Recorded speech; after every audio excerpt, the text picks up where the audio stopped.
Ravi from Umreli. I warmly welcome you all in this session. First of all, I would like to introduce today's trainer of the session, Miss Ayushi Brahmakshatriya. She is pursuing her Bachelor of Science Biotechnology in Pramukh Swami Science College, Kadi. Today's topic name is Everyday English, Simple Tips and Tricks. Everyday English is the language required to converse with people. It is necessary to learn. It will be helpful day-to-day conversation. So I will not take too much time and request to Miss Ayushi Brahmakshatriya. Please go beyond the session. Over to you, Miss Ayushi. Thank you. Thank you so much, Ms. Pyle, for the wonderful introduction. Hello friends, नमस्ते। कैसे हैं आप सब? आशा करती हूँ कि आप सब तंदुरुस्त होंगे।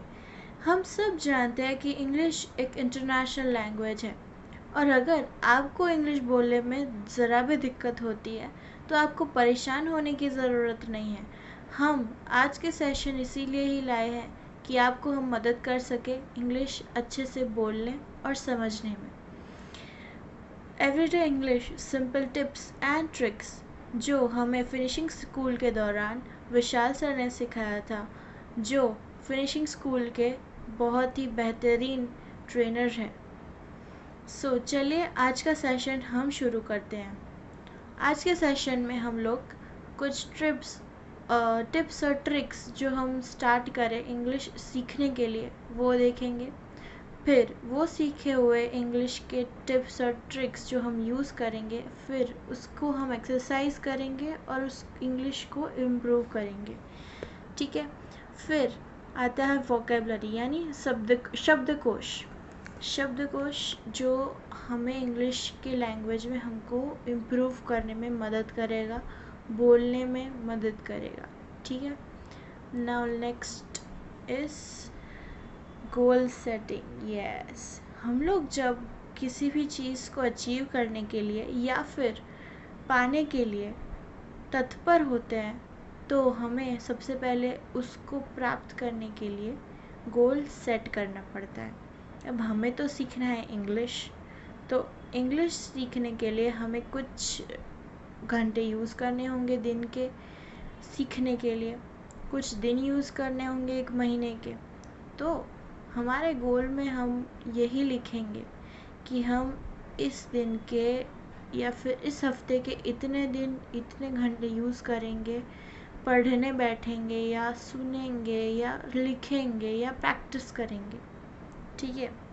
फिर बेसिक पोस्टर्स बनाएंगे, जैसे कि 12, 10, 6 से डिफरेंट उनके पोस्टर्स बनाएंगे, उनके साथ नाउन और वर्ब जो यूज़ होते हैं वो बनाएंगे।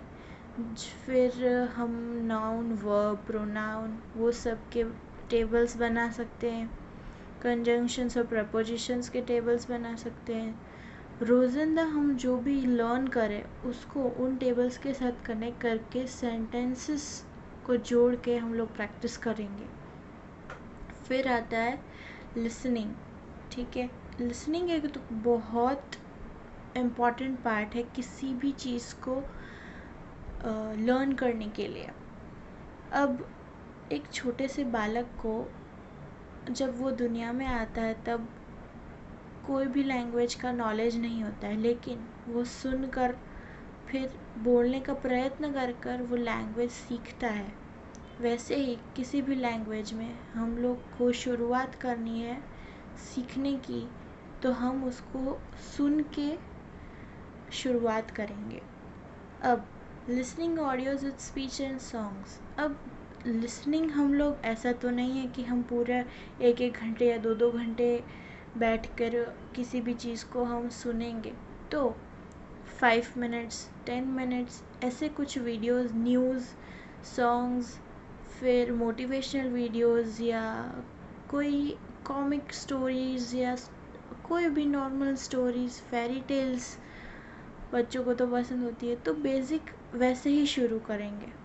उसके बाद watch English movies with subtitles वो होते हैं जो किसी भी वीडियो में जो बोला जाता है उसी को लिखा भी जाता है वीडियो के नीचे अंत के प्रोपोर्शन में।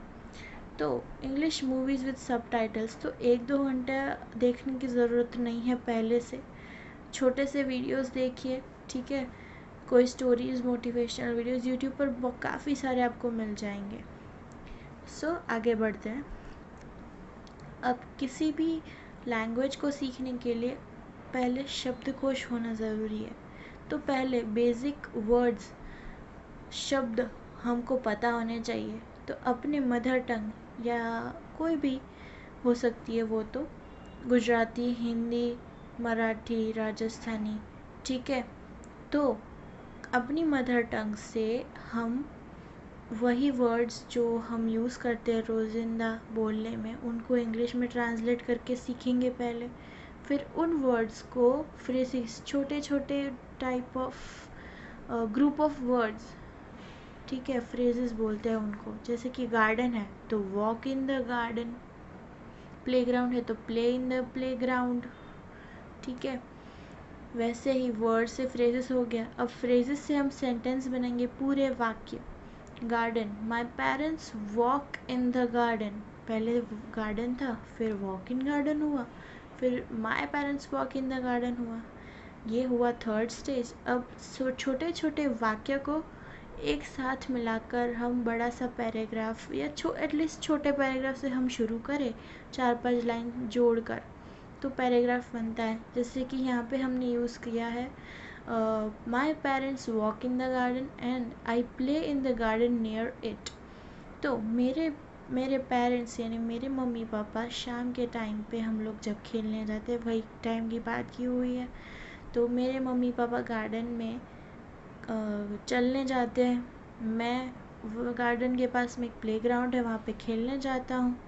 और फिर क्या लिखा है, but today I met my old friend and we went to eat burgers.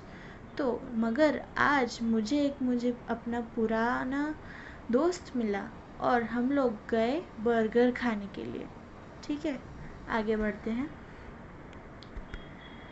अब हमको बेसिक चीज़ें तो आ गई है, वर्ड्स से, फ्रेजेस से, सेंटेंसेस से, पैराग्राफ्स, तो हमें इतना तो आ गया है। अब उसी चीज़ को हम इम्प्रूव कैसे करेंगे? तो हमारे पास इसको इम्प्रूव करने के लिए 3 स्टेजेस है। सबसे पहले रोल प्ले।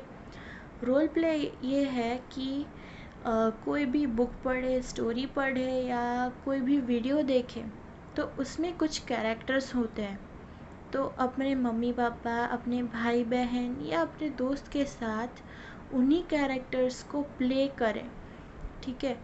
जैसे कि कोई कार्टून भी आप देखते हो तो हम लोग वही कार्टून के कैरेक्टर्स एक एक डिवाइड करके या फिर 2-3 डिवाइड करके, या जितने भी फ्रेंड्स या मेंबर्स हो आप लोग, वो रोल्स एक एक ले लो। फिर इंग्लिश में उन्हीं डायलॉग्स को प्रैक्टिस करो, बोलो, ठीक है। या फिर कोई आप एक्टिविटीज़ घर पे करते हो, जैसे कि कुकिंग है, पेंटिंग है, ड्राइंग है, राइटिंग है, कोई बुक पढ़ी उसको एक्सप्लेन करो। ये सब आप इंग्लिश में जब करेंगे, एक्सप्लेन करेंगे, समराइज़ करोगे, तो आप प्रैक्टिस कर पाएंगे, बोल पाएंगे, सीख पाएंगे। Next is speech therapy. Speech therapy मतलब जो आप सीखे उसको प्रैक्टिस करिए, उसको बोलिए, ठीक है। जैसे कि आप जो भी वर्ड्स सीखे हैं, फ्रेजेस सीखे हैं, उनके सिनोनिम्स फाइंड कीजिए, वैसे ही मीनिंग वाले वर्ड्स, फिर उनको प्रैक्टिस कीजिए, ठीक है।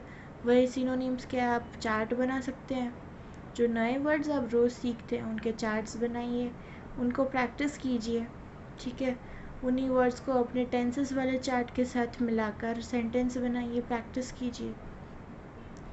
और आप जैसे जैसे नई नई चीज़ें सीखते हैं, आपको अपनी पढ़ाई का मतलब इंग्लिश सीखने के आवर्स बढ़ाने पड़ेंगे, उसको सीखेंगे आप ज़्यादा, ठीक है।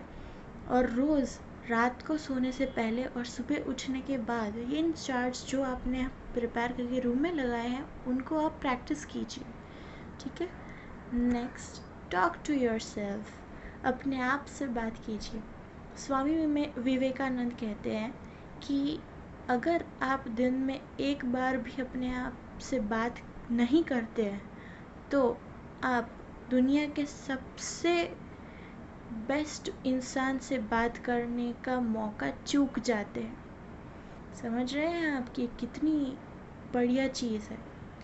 तो अपने आप से बात करने से क्या होता है, अपने अंदर पॉजिटिविटी आती है, इंस्पिरेशन, आप अपने आप के लिए ही इंस्पिरेशन बनते हैं और अपने आप को एंकरेज करते हैं, ठीक है।